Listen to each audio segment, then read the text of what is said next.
love my Viking ancestry. Hello everyone, and welcome back to my review, as always. And I'm here to give you my review for the Northman. This is not it. This is just the first DVD of the TV show of Vikings. But anyway, I'm here to give you my review for the movie The Northman, which I literally just watched today. And I'm going to be posting my somewhat late review of Fantastic Beasts and Dumbledore's Secrets later today. But first is my review for this movie, because I want to start it off strong with the movie I flat out effing love. Because if you were so I'll come back to, I was going to say something, but I'm going to leave it till the end. And that is this. The story of this movie is basically centered around the character of Amleth, played by Alexander Skarsgård, and he's basically the son of a Viking chieftain, who's King Arvund, who's played by Ethan Hawke in this movie. And essentially, this is very much like a Viking-era story of Hamlet. And basically,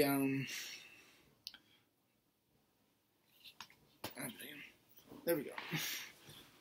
And basically is, with the uncle killing the father, and him be like, I will avenge your father, I will save your mother, and I will kill my uncle, even though that's actually not the line.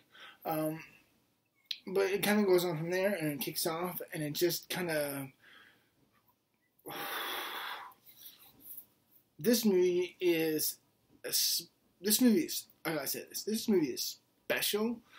It is I remember one review of this movie I heard online of his earlier reviews, of someone saying this was Robert Eggers' Answers to 300. And it's definitely not. It's more of a Gladiator mixed with it's definitely Gladiator. It's a mix of Gladiator, Count of Monte Cristo, Hamlet, and Conan the Barbarian, within the dusting of the era of a character like Beowulf in it, and that's basically this movie. And the cast is amazing. The character of I love Alexander Skarsgård in this movie, and its main connections and its detail, the craft and the performances, and so much.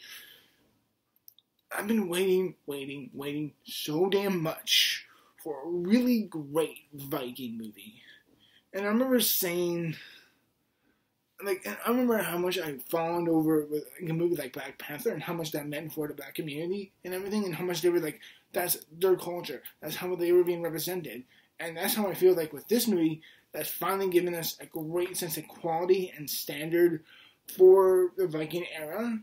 And how it comes to life in this movie, which you get the details, the little braid in the hair, or the way they do the hair, or even down to the religion with, Thor's hammer and everything, and the culture and the warriors and the spirits and all that. And so much of it comes down to the movie's essential greater perspective of enveloping the world and engrossing you in that, and understanding the tone and the visceral gut punch nature of this movie that really sets you apart from anything else. A lot of these characters are not really likable, aside from Amleth and Oka and King Armand, who was ultimately going to be seen by the end of the movie. It's not a big spoiler, essentially, of him being seen as a good person.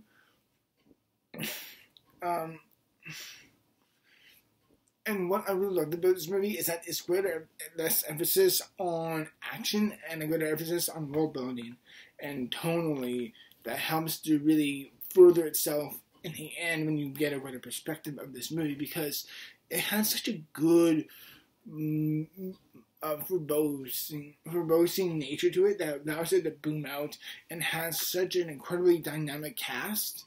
But you don't feel like American cast doing this, if you want to go a classic, I wouldn't say classic, but an older film equivalent of that would be John Wayne, as Genghis Khan, and you just kind of go, oh crap, what have they done? Like, that's just dumb. But this movie, they take a lot of well-known famous actors, but they would ultimately take them with Anna Taylor's like English accent, or Alexander Skarsgård's and his family's greatest, him and his great acting family, and their accents would end up being Scandinavian or Bjork, and wielding her own Icelandic accent. And by the way, it's great seeing Bjork back in the movie again. She was uniquely haunting in her own little moments. And just a lot of it just came down to the sense of mood and the grimy nature. And I will admit, on a pure visual nature of the film, and my dad brought up a really good point. It's like, it's not like it's a movie I just want to put on again afterwards. It's like a movie you're gonna have to sit with, and you're gonna let it really flush through your body, because it's really just a really engrossing, but it's also a very dreary and dark and movie. And literally in this movie itself, I can count all the action scenes on one hand. In fact, there's not even 5. And there's literally like 3 or 4. Now, granted, the first one they show, and the final countdown match, which happens on the mountain, which happens on the exploding mountain, which is essentially acclaimed as hell, on the gates of hell. There's great action scenes. There's a great, as I said, the first action scene within this movie, which is essentially a part of a raid. The one famous non-take scene that you can actually see on YouTube. It knows and delivered well. Do I think this movie would have benefited with one more action scene within it? Yes. Also, weird to say this for this movie. There's a sports scene. I never thought I'd say this about a Viking movie based around a vendetta and vengeance and revenge. But I'm not kidding. There's a moment in this movie where it's straight up like a sports moment, but it's still undertone with that Warriors vibe to it. And you just kind of go, oh my god, you see what the hell it does to these men. Like, we will kind of, ultimately with a lot of us, we will kind of look back towards great, I would say great warriors. But they are within their own right, but we'll kind of romanticize it, like, oh, Alexander the Great, or King Arthur and a bunch of these people. It's like, yes, they were great within war boundaries, but they were slaughterers. They were murderers. They killed people for their country, for their religion, and everything. It's just hell. And it kind of just has a classic war is bad tone to it, but it adds such an intriguing aspect of world building, dreariness, and Robert Eggers, I wouldn't say sluggish, but very, very, very slow. It's very foreboding. It's dreary and it's grim as all hell. There's no relenting up, and there's very, very little. If I recall, like one comedic scene in this movie, and granted, it was funny. I enjoyed it.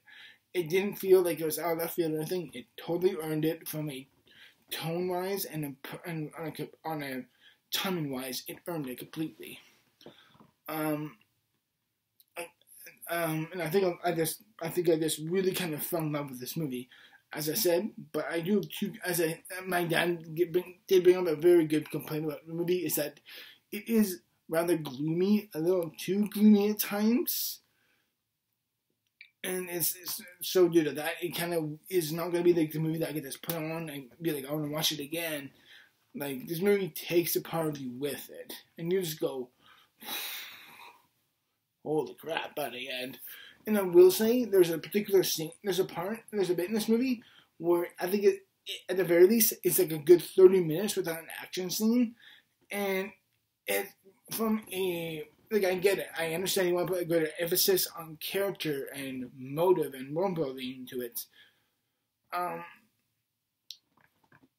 do think another action scene within the part of him coming to the character of Ameth being a slave at some point, and he ends up at the village of his uncle. I do think there's a part there where I feel like when he's trying to pull himself out and trying to be like, here I am, come at me type of aspect. There's certain parts there in which I would say it would have benefited to cut like 10 minutes of this movie in my mind, and to add a good 3 to 5 minute action scene. Like, this movie is 2 hours and 20 minutes. I feel like I would have kept it a little shorter and added an action beat to it. And that's not only those two, that what I just said here, and its overall its grimness can be a little deteriorating over time. Being like, as I said, it's not like the movie just can't put on over and over and over again. As I said, it takes part of you with it. But as someone who has as someone like me who has a really strong Norwegian background, I won't say Norwegian, distinctively Norwegian, but a really strong Scandinavian background on my dad's side, this movie just gave me like that, like that warrior in you that just came out alive and just, made you want to channel your inner wolf and just howl at the moon with your freaking weapons of war and just charge in. But on the other hand, a part of it does take a part of you with it by the end, and it is just such a heavy movie. But for all that, The Northman is undeniably one of the best films of the year, in my opinion, and I'm gonna give it a 9 out of 10. I'm gonna give it a 9 out of 10 for me.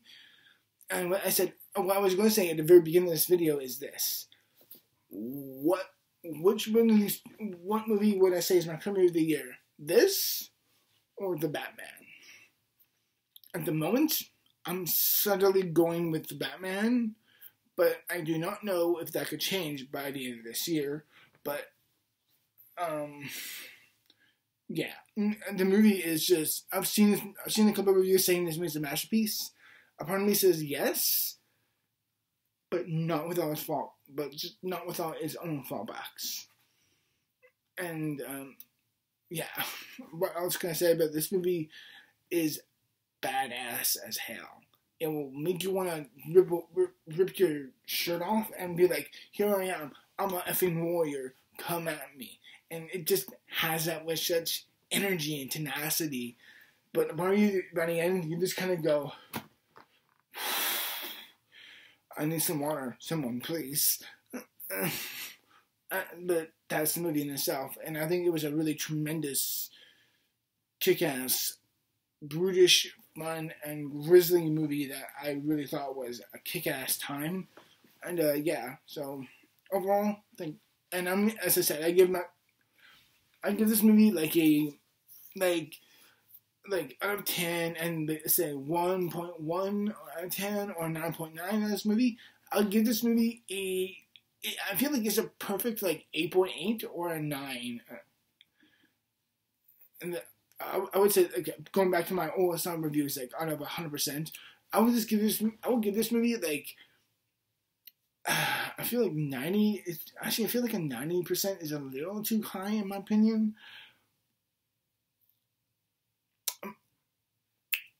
88. I'm giving this movie an 88% in my opinion. I really do hope you enjoy my review. Oh, and for the record, I'm reviewing this today on, what day is it today? April 23rd. I haven't done a review of me coming straight home and giving you my review since 2017. It's been that long. Back in the days of my old channel of Jack Channel Off, of me being like, oh, I did go out and see a movie and done. Bye.